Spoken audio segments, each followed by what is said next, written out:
Hi, and welcome to episode 7 of the Full Moon Film Buff. This week we're talking about The Mad Monster from 1942. I rented this from Amazon Prime, and this is the first time I had ever seen this movie. Now let's talk about the prominent crew and cast. This film was directed by Sam Newfield, written by Fred Mighton, and the special effects were by Harry Ross. George Zucco plays Dr. Lorenzo Cameron, Annie Nagel plays Lenora Cameron, Glenn Strange plays Petro, Johnny Downs plays Tom Gregory, Gordon Demain plays Professor Fitzgerald, Reginald Barlow plays Professor Warwick, Robert Strange plays Professor Blaine, and John Elliott plays Professor Hatfield. One of the most interesting things to me about this movie is that it is a prime example of Poverty Row filmmaking. Poverty Row is a colloquial term for low budget B movie production companies who make films fast and loose.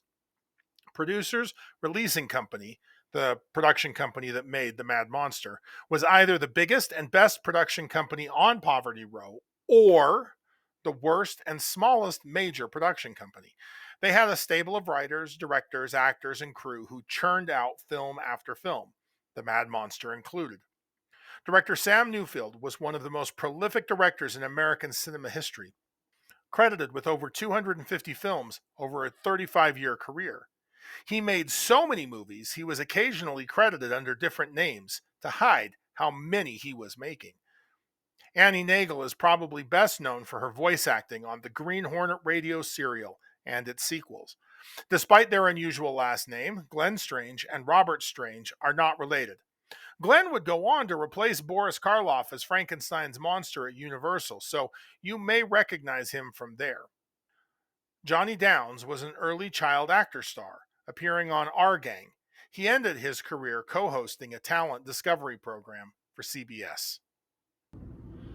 Okay, so I prefer to like things. And I know that last week I didn't really recommend Cat People. Said it was interesting, but ultimately not entertaining. This is the first one that I have to really say don't bother. It's not good. It was made the same year, but it looks very primitive next to Cat People. There are lighting issues, there are focus issues, there are shot composition issues, there are blocking issues. There are a lot of issues. It's just not great. Now, having said that, this is an interesting example of something that was called Poverty Row filmmaking. We'll talk about Poverty Row a little later. If you're a completionist like me and you want to say you've seen everything, go ahead. But really, the smart play is let me have seen it, let me tell you about it, and don't waste your time.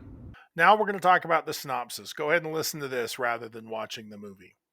Dr. Lorenzo Cameron is experimenting on his simple minded but strong gardener, Petro. Dr. Cameron injects a special serum made from wolf's blood into the cooperative Petro, who falls asleep and awakens after he transforms into a wolfman. Dr. Cameron then has an argument with four imaginary versions of other professors who dismissed his theory that wolf blood transfusions could be used to give a human being wolf like traits, and rightly questioned his ethics.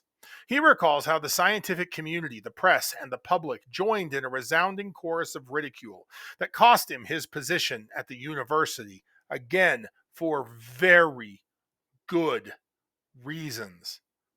Dr. Cameron wants to create an army with Wolfman traits to win the war. When the professors scoff, Dr. Cameron says he will have his Wolfmen kill them one by one. At this time, however, he administers an antidote, transforming Petro back into normal. Poor Petro remembers nothing. The following night, Dr. Cameron injects Petro again and sends him out as a test. As a Wolfman, Petro enters a nearby home and kills a little girl. Hearing about the child's death, Dr. Cameron knows his formulation works. He can proceed to eliminate his former colleagues. He brings Petro to Dr. Blaine's house and tricks the very nice and actually very ethical scientist into administering the serum to Petro while Dr. Cameron is away with Dr. Fitzgerald and thus has an alibi. Petro kills poor Dr. Blaine. Dr. Cameron's daughter, Lenora, is romantically involved with Tom Gregory, a newspaper reporter always on the hunt for a good story. Tom investigates the death of the little girl. Originally, he suspects prehistoric dinosaurs. Which, what? But after Professor Blaine is killed in a very similar way, Gregory begins to suspect Dr. Cameron is behind the murders. Gregory has no actual theory, just he suspects Dr. Cameron. Dr. Cameron next tricks Dr. Fitzgerald into giving a recently injected Petro a ride back to the city. Tom confronts Dr. Cameron with his suspicions and is forced out into the swamp as a thunderstorm begins. Petro transforms in the car and attempts to kill Dr. Fitzgerald, causing a car crash. Tom finds Dr. Fitzgerald near death and, with the help of the locals, brings him to Cameron's estate. Dr. Cameron, left alone with Dr. Fitzgerald, finishes him off before a medical doctor can arrive. Petro, meanwhile, returns to the estate and finds Lenora. She screams, as you do, and runs away. A bolt of lightning strikes, setting Dr. Cameron's laboratory on fire. Lenora and Tom escape from the spreading fire. The transformed Petro turns on Dr. Cameron and kills him as the raging fire brings down the house on both of them. So we get exactly one transformation in this movie. Well, technically, he transforms into the Wolfman, and then we do see him transform back into a human. Your basic set of dissolved shots where we see the makeup. The rest of the movie, Glenn Strange would simply bow his head, covering his face and head with this goofy looking hat he was wearing. For most of the movie, Glenn Strange would simply bow his head, covering his head and face with this goofy looking hat he was wearing, allowing for a cut, and then when he would raise his head back up, the makeup would be in place. Very simplistic. It's not particularly bad. It's not a horrible makeup job. It's just certainly not an improvement over what we see in The Wolfman. Well, let me take that back. There is one bad thing about this, and that is the stupid hat that he wears. It is interesting. This is the first movie that we've watched where the transformation is triggered by a serum. He's a werewolf created by a mad scientist. And that's the first time we've seen that, right? Until now, it's been a function of a curse or animal blood or something like that. I guess that's an interesting tidbit for this movie, but not enough. The transformation does require an antidote. There's every indication that if the antidote is not given, that the subject would remain in werewolf form as a mindless killer for the rest of their life, however long that ended up being. There's no mention of the moon, there's no mention of weaknesses, there's no mention of strengths, just that the person is a mindless killer. So, since Petro, our werewolf, is not really the protagonist of this movie is about Dr. Cameron, and it's about scientific ethics, and that's what little the movie has to say is on the topic of scientific ethics.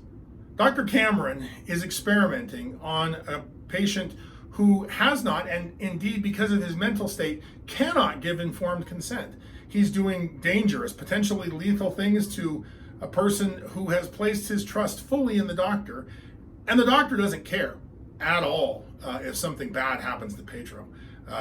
You have every sense that the doctor would simply move on, find a new person to experiment on, and continue his evil plans. Additionally, the doctor is overjoyed at the death of a child. There's no remorse, there's no sympathy, just, yes, my theory worked.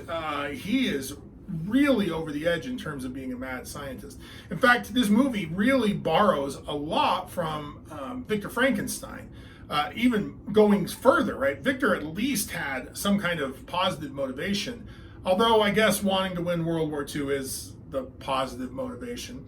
But the sense I get very much is that Dr. Cameron, while he wants to win the war, he wants to be the one who wins the war.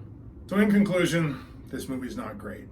The good news is next week, we're back to Lon Chaney Jr., we're back to the Wolfman with Frankenstein meets the Wolfman. So if you like lycanthropes, like and subscribe. Keep your eye on the moon and a silver bullet in the chamber, and we'll see you next episode. Thanks.